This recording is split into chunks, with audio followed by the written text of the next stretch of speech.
Most people over 70 are tracking the wrong number when it comes to sleep.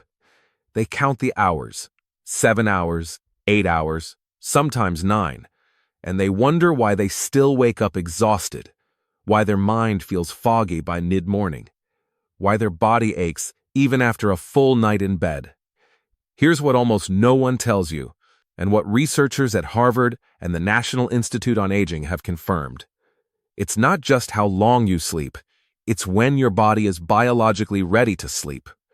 And after the age of 70, that window shifts in ways most doctors never explain clearly enough. Today, I'm going to change that.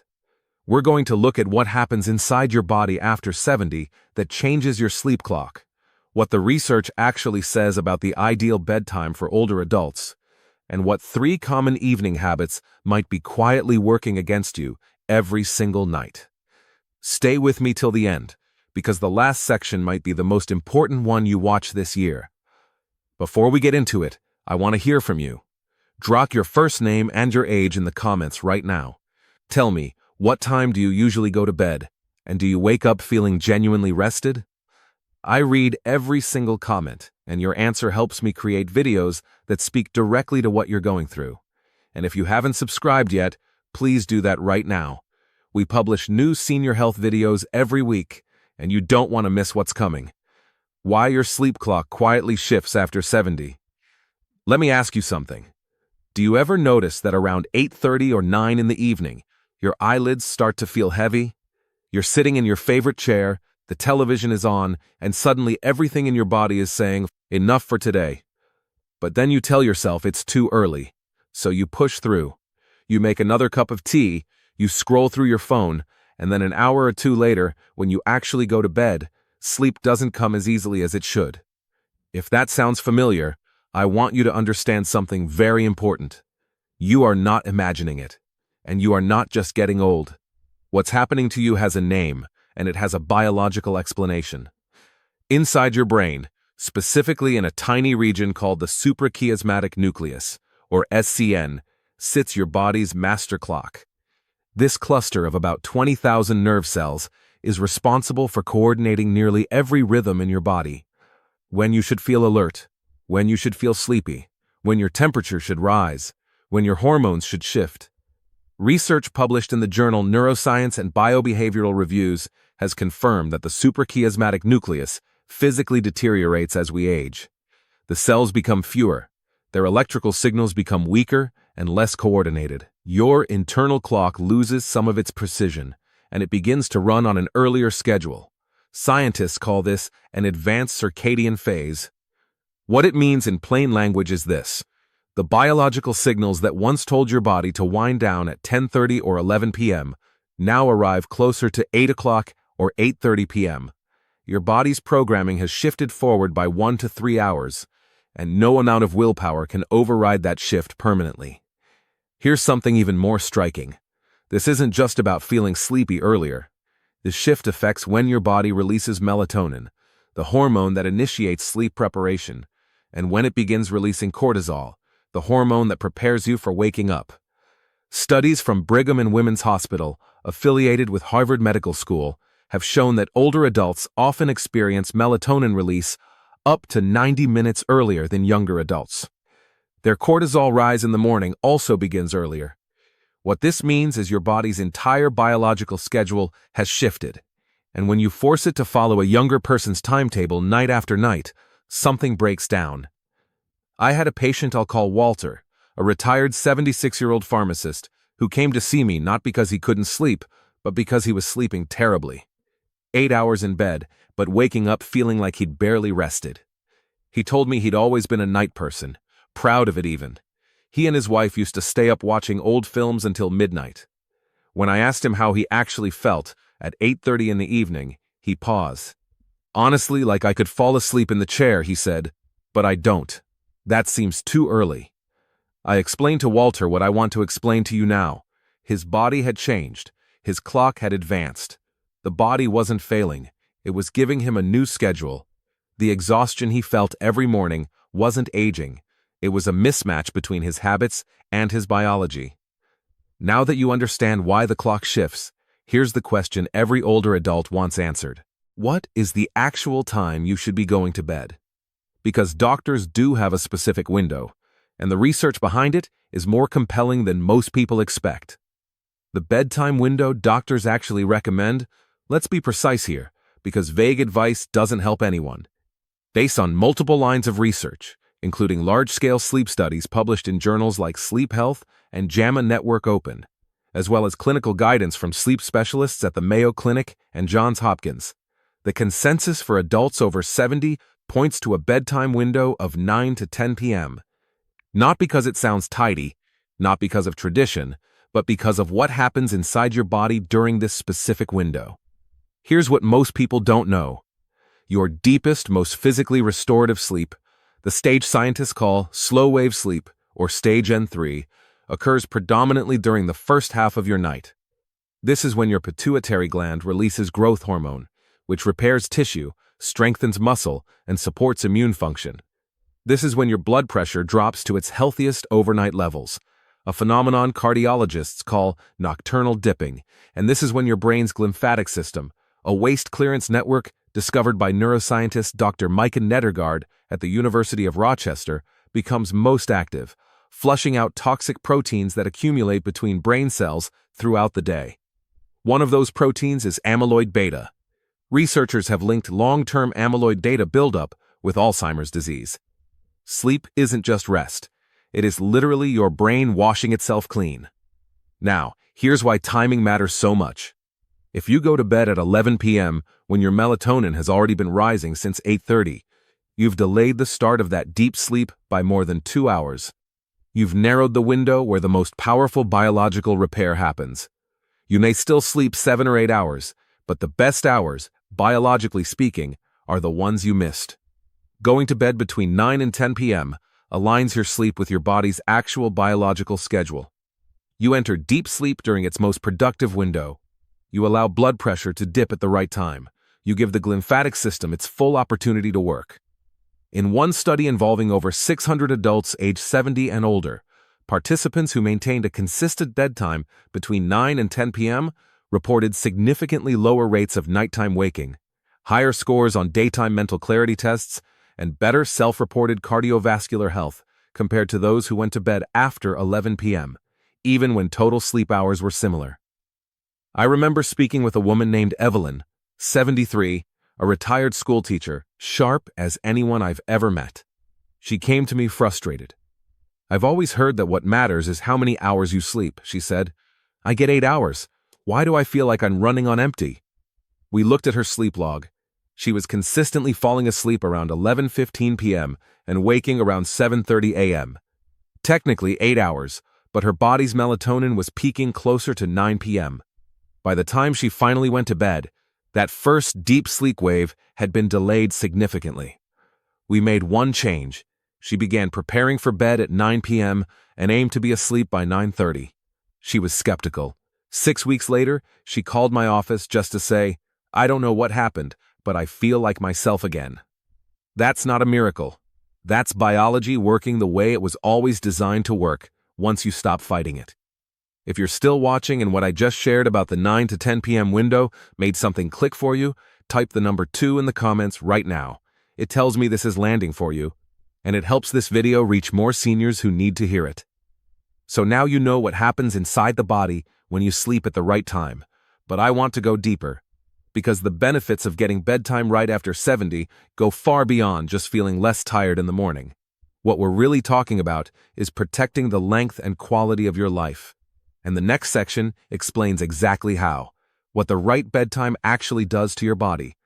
Let's talk about 3 specific things that happen when older adults consistently sleep within the right biological window. And these are things most health conversations never connect to bedtime. First, your heart gets a genuine recovery period.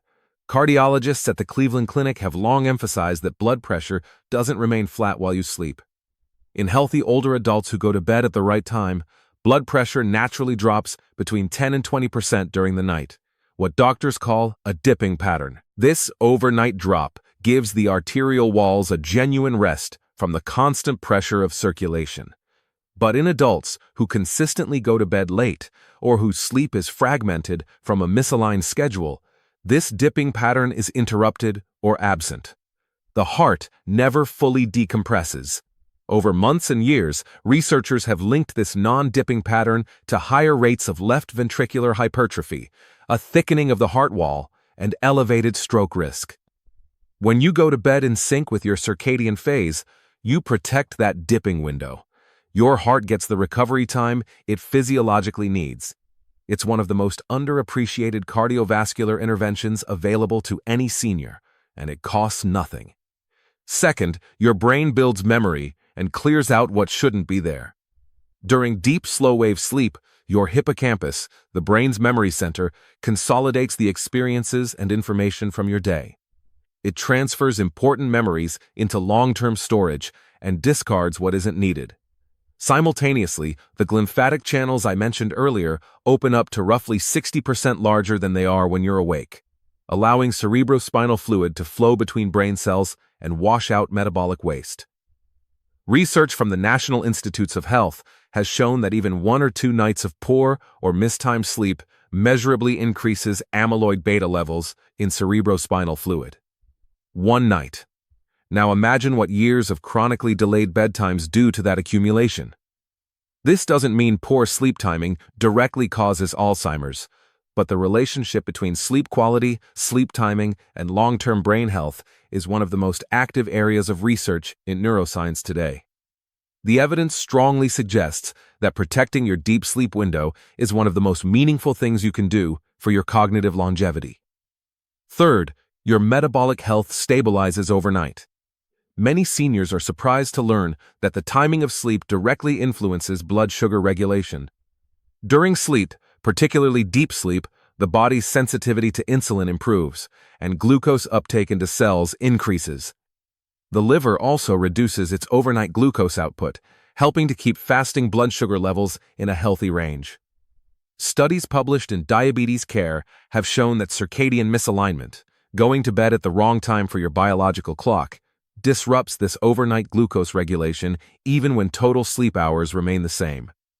Older adults with type 2 diabetes or prediabetes who corrected their sleep timing without any other dietary changes have shown measurable improvements in their fasting glucose and HbA1c levels over 3 months. Sleep timing isn't a replacement for your medication or your nutritional plan, but it is a powerful underused lever in metabolic health, particularly after 70. Before we move on, if what you've learned in this video has been valuable to you, I want to ask a small favor. Click the like button right now. It takes 1 second, and it tells YouTube that this information matters, which helps us reach more seniors and families who need it. And if you have a friend, a parent, or a neighbor who's been struggling with sleep, please share this video with them today. You might be giving them the one piece of information that changes their mornings. Now, let's keep going, because we're not done yet. Now here's where it gets important. Knowing the right bedtime is one thing, but there are 3 specific things that millions of seniors do every evening that silently prevent them from ever reaching that deep restorative sleep, even on the nights they go to bed early. Let's go through them right now. The 3 evening mistakes that ruin sleep after 70. Mistake. Number 1. Treating light like it doesn't matter after dinner. After the sun sets, your brain is waiting for one signal above all others to begin releasing melatonin: darkness.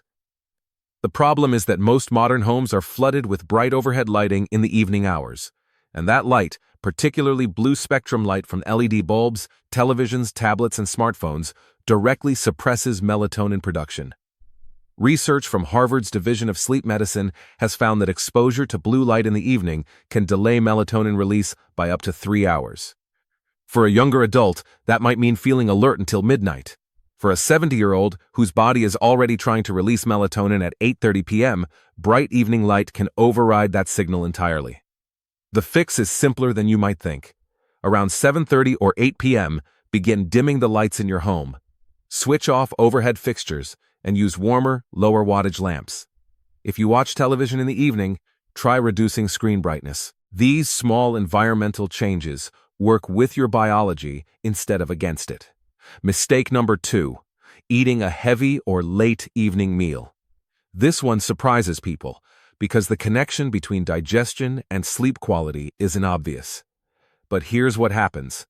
When you eat a large meal close to bedtime, your digestive system remains highly active. Blood flow is directed to the gut. Your core body temperature rises from the metabolic work of digestion, and your insulin levels spike and fluctuate.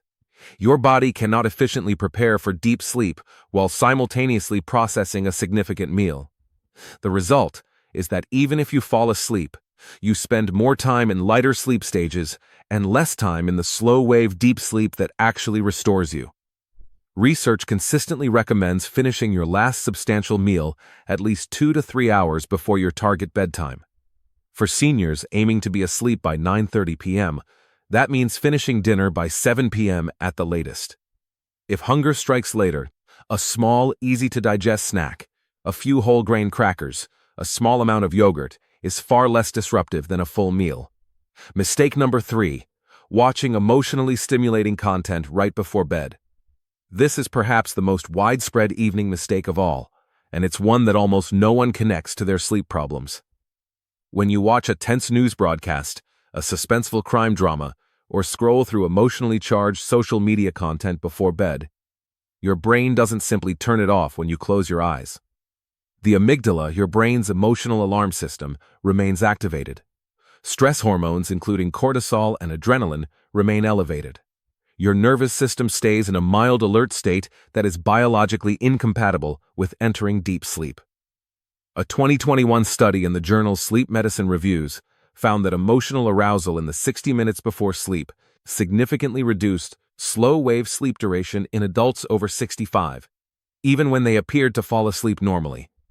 The hour before you go to bed deserves to be treated as sacred wind-down time. Gentle music, a short uplifting book, quiet conversation, a few minutes of breathing or gratitude reflection. These aren't just pleasant, they are neurologically meaningful preparations that lower cortisol, calm the amygdala, and create the physiological conditions your body needs to move into deep sleep efficiently. If you're still here, and the 3 mistakes I just described hit close to home, type the number 4 inches in the comments below. You're not alone. Most people have never been told that light, food timing, and what you watch before bed are directly affecting the quality of the sleep they're getting. Now you know, so you understand the mistakes. Now here's the part I want you to carry with you, because knowing what not to do isn't enough. You need a practical, gentle plan that actually fits your life. And I've kept it to 5 habits, because if a change is complicated, it won't stick. 5 habits that make the right bedtime work. Habit 1. Shift your bedtime gradually, not all at once. If you're currently going to bed at 11 p.m. and your goal is 9:30 p.m., don't try to make that jump in one night. Move your bedtime earlier by 15 to 20 minutes every 3 or 4 days. Your circadian clock adapts much better to gradual shifts. Within 2 to 3 weeks, 9:30 p.m. will begin to feel completely natural because it is natural for where your body is right now. Habit 2. Get morning sunlight within 30 minutes of waking. This is the single most powerful circadian anchor available to you, and it costs nothing. Natural morning light signals your suprachiasmatic nucleus to set its daily timer. Research shows that consistent morning light exposure helps advance your circadian phase, making it easier to feel sleepy earlier in the evening. Step outside for 10 to 15 minutes in the morning, or sit near a bright window. This one habit reinforces every other change you make. Habit 3. Create a consistent wind-down signal each evening. Your brain learns through repetition. When you perform the same sequence of calming activities in the same order each evening, dimming the lights at 8 p.m., making a cup of chamomile tea, reading for 20 minutes, doing a few gentle stretches, your brain begins to associate that sequence with sleep. Over time, starting the sequence is enough to begin triggering melatonin release. The routine becomes the biological cue. Habit 4. Keep your bedroom cool, dark, and quiet. Core body temperature must fall slightly for deep sleep to initiate. Research suggests a bedroom temperature between 65 and 68 degrees Fahrenheit is optimal for most older adults. Use blackout curtains or an eye mask to eliminate light. Consider a white noise machine or earplugs if ambient noise is an issue. Your bedroom environment is a tool. Treat it as one. Habit 5. If you wake during the night, don't watch the clock. One of the most damaging things any sleep specialist will tell you about is clock watching during the night. When you wake at 2 a.m. and look at the clock, your brain immediately begins calculating, I have only 4 hours left. I have to fall back asleep. That anxiety itself elevates cortisol and makes returning to sleep harder. Turn your clock away from view. If you wake and can't return to sleep within 20 minutes, get up. Sit in dim light, do something quiet, and return to bed when sleepiness returns. Fighting wakefulness while lying in bed trains your brain to associate bed with alertness, exactly the opposite of what you want. Let me bring this all together for you. After the age of 70, your body's master clock shifts. Your melatonin rises earlier. Your biology is asking for a different schedule. Not a worse one, just a different one. Fighting that shift is what leaves millions of older adults exhausted, foggy, and robbed of the deep sleep their bodies need most. The research is clear.